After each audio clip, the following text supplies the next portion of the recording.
Okay. Well, the last series was iManiac, but I suppose we should talk about all the future called iTechnology.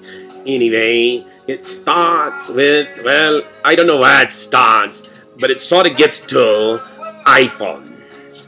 See, with iPhones, which I invented 5 years ago, imagine a 3D virtual reality glass that allowed you to experience reality or virtual reality, connected you to computers that interface to you like little people, like little avatars on your shoulder. And these iPhones would have cameras to capture 3D reality around you, and they have earphones. If you wanted smell, we could give you smell, we could give you other perspectives. But the point is, we would use our satellites, and we'd use cameras on the ground, and the cameras on the heads of every person around. And we put your whole world into like Google Earth, Microsoft Virtual Earth, but like, ouch! Don't do that. Ouch. Ouch. Ouch. Like, ow. Ow.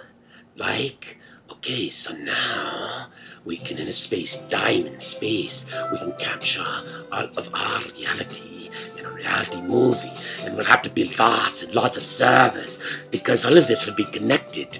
iPhones would be connected to the cloud, and you'll have real-time telepresence across space and time, because we can capture people as instantiations of their knowledge in themselves. We capture our best minds. We can even put them together, and well, that's just the beginning of what we can do.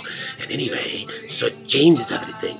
So then, housing, we build in holodecks in the housing. We might have screens over the windows for energy savings, but to change your reality into any virtual reality space. So your house could be virtually anywhere in space and time. And you could change it from time to time and second to second in the world. You wouldn't want to change it that fast unless you were really crazy. Anyway, so you now have a really big problem, because the difference between fantasy and reality is really crazy. And the reason I had to buy out Hollywood is because I needed to buy other characters, because every character on Earth would put in a reality avatar, and well, I had a fantasy avatar. But anyway, what happens if you can play your favorite character in your favorite movie or your favorite reality, or just play around and just make up a new story with a new character and maybe your character, and in fact that's the more fun. You're your own character, you're your own movie, and you have freedom of expression, because we have confidence that we know the truth. We know that lies beyond broken capitalism, broken communism, and broken churches. We know that the ultimate is capitalism with communism, and God is the pyramid of rule. You see, because the future technology is a change of our minds and a recognition that we must mind the minds of our minds. Okay, what about iTechnology? iTechnology in cars. Your cars start driving themselves. You don't worry about drunk drivers when cars drive themselves. When they start malfunctioning, they turn themselves in. And our car, see, we cancel all the cars on the United States and in Western Europe and build in new automatic cars. But in those cars, your car's glasses, your car's screens, your car's windows become screens to a virtual reality space. And over any reality, you can overspace time, you can overspace information, you can do anything you want, anytime you want. But we create some parameters, and we pay to do certain things, and guess what? We'll pay people to be beautiful. Why not? I have a plan that's all in my glove game, how you pay people to be beautiful in every way, in heart and mind, in space and time. Anyway, the point is, all of a sudden, your own reality becomes weirder than fiction, way weirder than fiction, when our reality becomes the ultimate fantasy fiction of the story of the future of us, doing the right things together, connected to one mind, where anyone on Earth, if there's a better deal for the planet, and somebody can multiply it to 99 times, we'll take that deal in a nanosecond. We won't wait years and years. Okay, but that's part of it. See, we're all connected to a perfect deal, cause if we can create profits, then we create more profits, and if we share profits together, all the profits we create share more profits with more people, and more people make profits, and more people figure out how to make more profits. And we live not on taxes, but on profits. And we conquer mortality because we now have a reason to live. We now have a reason to live for a long, long time.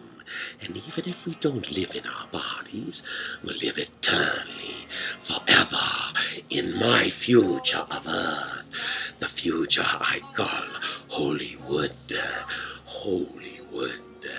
And so our cars are connected, but they're using new energy sources, and our energy sources are becoming renewable, and our resources, we're raising our prices, increasing our profits to save our resources for a future of thousands and thousands of years until we build more Earths to travel our future civilizations to travel our people to the next Earth when this Earth decides to blow up or meets its demise quite naturally. But mankind doesn't need to meet our demise when we start playing God and creating infinite Earths. That's right, friends. If the infinite universe is infinite, then the universe as we know it is filled with us.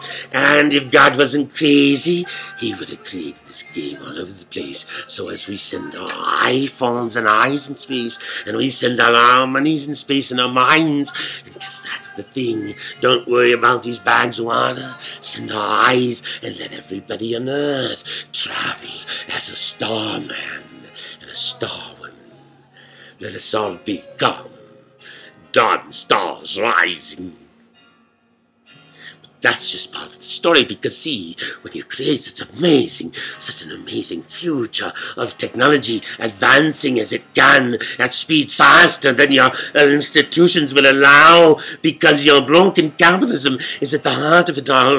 In my new virtual monetary system, where one bank owns our own global bubble, and we blow up our bubble, but the bank owns the bubble, so the inflation is no inflation. Our blowing bubble could even be deflation. It could get really weird in the economics of my reality.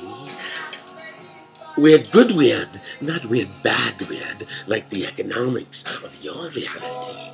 And that's the core of it all, the core of my technology, the core of a new macroeconomic order, where all your currencies are cancelled. And what's weird about it, when I cancel your currency, your worthless currency becomes being priceless. When we cancel those currencies and create a better future, we are all becoming priceless. It's all pricelessness.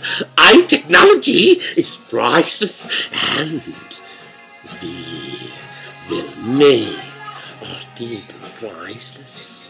And if our people are priceless, see, it's only one priceless mind can make billions of minds priceless, because you can't waste one mind when one mind can change your world as such. And that's the lesson of the story of the future I wrote. But it's not the future I wrote, because I was only trying to play God. How would I have invented it? How would I have written it forward? How would I play God? What's wrong? Now I'm back to the I-maniac. But if I'm made in God's image, I was made to play him. And I was never playing God. God was playing me all along. He's been playing me. And I've been asking you to play me. Playing you. Playing God. Playing you. And that's weird technology.